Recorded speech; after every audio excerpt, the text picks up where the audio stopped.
Energy from the sea or ocean, समुद्रों और महासागरों से ऊर्जा। हम चर्चा करेंगे ज्वारीय ऊर्जा पर, टाइडल एनर्जी पर, चर्चा करेंगे समुद्री तरंग ऊर्जा पर, वेव एनर्जी पर, और महासागरीय तापीय ऊर्जा पर, ओशियन थर्मल एनर्जी पर। और सब में एक बात कॉमन रहेगी कि किसी न किसी तरीके से हमें क्या करना है, टरबाइन को रोटेट करना है, टरबाइन को घूर्णन कराना है, जिससे फिर यांत्रिक ऊर्जा प्राप्त हो जाए और यांत्रिक ऊर्जा को फिर जनरेटर को देकर या जनित्र को देकर विद्युत ऊर्जा प्राप्त कर लें।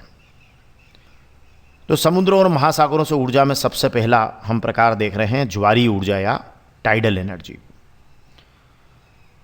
पृथ्वी अपनी अक्ष पर घूर्णन करती है और घूर्णन करती हुई पृथ्वी पर मुख्य रूप से क्या होता है कि चंद्रमा के गुरुत्वीय खिंचाव के कारण, वास्तव में तो सूर्य के गुरुत्वीय खिंचाव से भी ऐसा होता है, पर मुख्य रूप से चंद्रमा के गुरुत्वीय खिंचाव के कारण सागरों में जल का स्तर चढ़ता और गिरता है।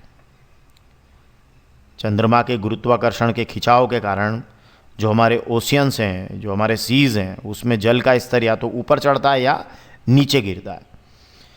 तो इसे हम कहते हैं ज्वार भाटा, हाई टाइड और लो टाइड। एक्चुअली क्या है कि सागरी जल का अगर सागर का अगर जल इस गुरुत्वीय खिंचाव कारण ऊपर उठा और आगे बढ़ा तो हम कहेंगे ये हाई टाइड है ना, इसको ही हम टाइड बोल लेते हैं। और अगर सागरी जल नीचे गिरकर पीछे हटा तो हम कहेंगे कि ये भाटा है और इसको एब भी कहते हैं। तो ये हाई टाइड और लो टाइड, कुल मिलाकर टाइड, ज्वार भाटा। और ये जो ज्वार भाटा है, इस ज्वार भाटा के कारण जो सागर के जल का स्तर ऊपर चढ़कर आगे बढ़ा या नीचे गिरकर पीछे हटा, इसका उपयोग हम कर लेते हैं हमारे जो टरबाइन है उसके ब्लेड्स को घुमाने में। कैसे करते हैं कि सागर के किसी भी एक संकीर्ण क्षेत्र पर हम बांध बना लेते हैं जहाँ पर ये ज्वारीय ऊर्जा को हम प्राप्त करते हैं। हालांकि ये बांध निर्माण के जो क्षेत्र होते हैं, स्थान होते हैं, वो बहुत सीमित होते हैं, जहाँ पर ज्वार भाटा की स्थिति आती है कि पानी एकदम ऊपर चढ़ता है और ऊपर चढ़कर क्या होता है, जल का स्तर ऊपर चढ़ता है और आगे बढ़ता है। तो यहाँ का जो आपका टरबाइन है वो उसकी ब्लेड्स रोटेट करेगी और जब वो नीचे गिरकर पीछे आएगा तो फिर आपकी जो टरबाइन की जो ब्लेड्स है वो रोटेट करेगी या घूर्णन करेगी। तो कुल मिलाकर ये इस तरीके से हम इस ज्वार भाटा की मदद से ज्वारीय ऊर्जा को प्राप्त कर सकते हैं। लेकिन इसमें ज्वार और भाटा दोनों की स्थिति में जो पानी के तलों का अंतर होगा वो बहुत अधिक होना चाहिए और ये अंतर हर तटीय क्षेत्र पर उपलब्ध नहीं है।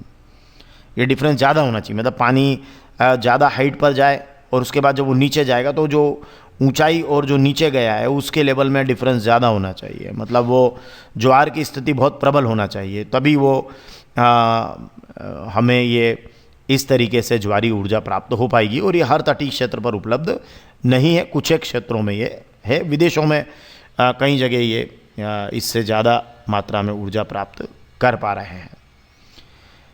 दूसरा हमारा एनर्जी का सोर्स होगा समुद्री तरंग ऊर्जा। अब हम तो जानते हैं कि समुद्रों में जो लहरें हैं, वेव्स हैं, तो वो क्या होता है कि महासागरों की जो सरफेस होती है उनके आर पार, उनके अक्रॉस प्रबल पवन तरंगें उत्पन्न करती है। तो फिर क्या होता है कि जो एयर होती है ना, वो जो एयर होती है, जो बहुत तेज़ी से चलने वाली एयर होती है, जिसको हम प्रबल पवन कह रहे हैं, वो ही ये वेव्स उत्पन्न करती है। तो जो महासागर होते हैं उनकी सरफेसेस पर, उसके अक्रॉस जो बहने वाली जो प्रबल पवन होती है, वो जो होती है वो तरंगे उत्पन्न करती है, उन्हें कहते हैं समुद्री तरंगे। और इन समुद्री तरंगों के कारण जो समुद्र का पानी है वो जल तरंगों के रूप में गति करता है। तो ऐसे में क्या होता है कि अगर ये जल तरंगों के रूप में समुद्र का पानी गति कर रहा है तो इन तरंगों की जो गतिज ऊर्जा है उससे हम उस टरबाइन को क्या कर सकते हैं, घुमा सकते हैं। तो इससे हमें प्राप्त हो जाएगी समुद्री तरंग ऊर्जा। तो टरबाइन को घुमाना कुल मिलाकर हमारा लक्ष्य है और वो हम समुद्री तरंगों से भी करते हैं। और घूमते हुए टरबाइन के से जुड़े जनित्र से फिर हम क्या प्राप्त कर लेंगे, विद्युत ऊर्जा प्राप्त कर लेंगे। लेकिन अब बात यह है कि ये जो एनर्जी है किस पर डिपेंड कर रही है कि समुद्र की सरफेस के अक्रॉस क्या चले, प्रबल पवन चले। और अगर प्रबल पवन चलेगी तो ये पवन तरंगे आएगी और पवन तरंगों की गतिज ऊर्जा से क्या होगा, हमें समुद्री तरंग ऊर्जा मिल जाएगी, ठीक है ना, क्योंकि हम उससे टरबाइन घुमा पाएंगे और बाद में उससे जुड़े जनित्र से विद्युत ऊर्जा मिल जाएगी। परंतु अगर प्रबल पवन बंद हुई तो फिर क्या होगा, इस एनर्जी का उत्पादन रुक जाएगा। तो इस पर हम बहुत ज़्यादा डिपेंड नहीं कर सकते समुद्री तरंग ऊर्जा पर, क्योंकि ये प्रबल पवन पर डिपेंड करती है और वो चलेगी तब जाकर ये समुद्र का पानी जल तरंगों के रूप में मूवमेंट करेगा और उसके मूवमेंट से फिर टरबाइन रोटेट होकर हमें जनरेटर की मदद से इलेक्ट्रिकल एनर्जी मिलेगी। तो ये है हमारी समुद्री तरंग ऊर्जा। एक महत्वपूर्ण ऊर्जा पर अब हम बात करेंगे, वो है ओशियन थर्मल एनर्जी, महासागरीय तापीय ऊर्जा। इसको समझना बहुत ज़रूरी है। देखिए अब क्या होता है इसमें कि हम इसके डायग्राम से इसको समझेंगे पहले पूरी तरह से, कि जो ये समुद्री, ये मैंने एक जो पतली सी रेखा बनाई है, आप समझिएगा कि ये समुद्र की, ये जल की सतह है। तो ये जल की सतह के पास में जो पानी होता है वो उसका टेम्परेचर क्या होगा, ज़्यादा होगा, क्योंकि वो सूर्य से ज़्यादा एनर्जी को ले लेगा, तो उसका टेम्परेचर ज़्यादा होगा। और जो सरफेस के बहुत नीचे होगा, लगभग 20-1 किलोमीटर के आसपास, 2 किलोमीटर नीचे जो होगा, उसका टेम्परेचर क्या होगा, बहुत कम होगा। मतलब जैसे जैसे नीचे जाते जाएंगे टेम्परेचर क्या होगा, घटता जाएगा।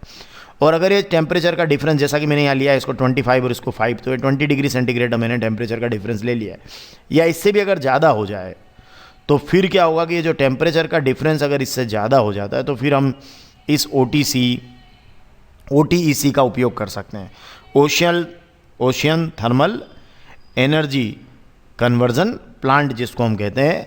तो इस OTEC का हम उपयोग कर सकते हैं, ocean thermal energy conversion plant का हम उपयोग कर सकते हैं।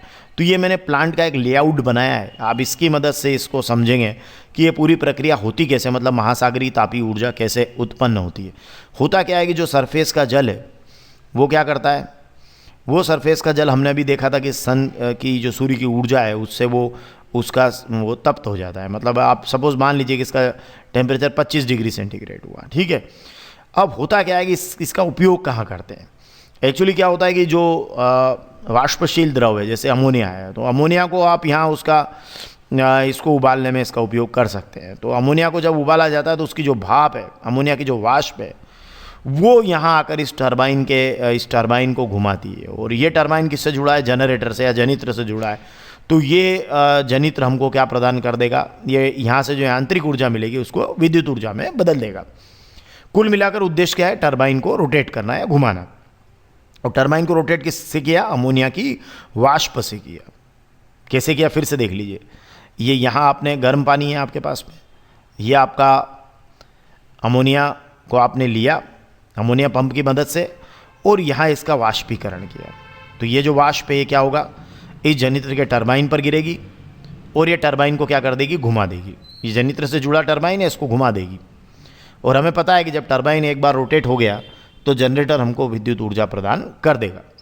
अब होता क्या है कि ये जो यहाँ अनुपयोगी अमोनिया होगी, मतलब जो यहाँ पर रोटेशन के बाद जो अमोनिया आपको बच गई है, इसकी जो वाष्प है, उस वाष्प को क्या करेंगे कि यहाँ ये जो ठंडा समुद्री पानी है इसको पाइप के जरिए ऊपर लाकर इस ठंडे जल की मदद से इसको ठंडा करते हैं और फिर इसको वापस से द्रव में क्या कर लेते हैं, संघनित कर लेते हैं।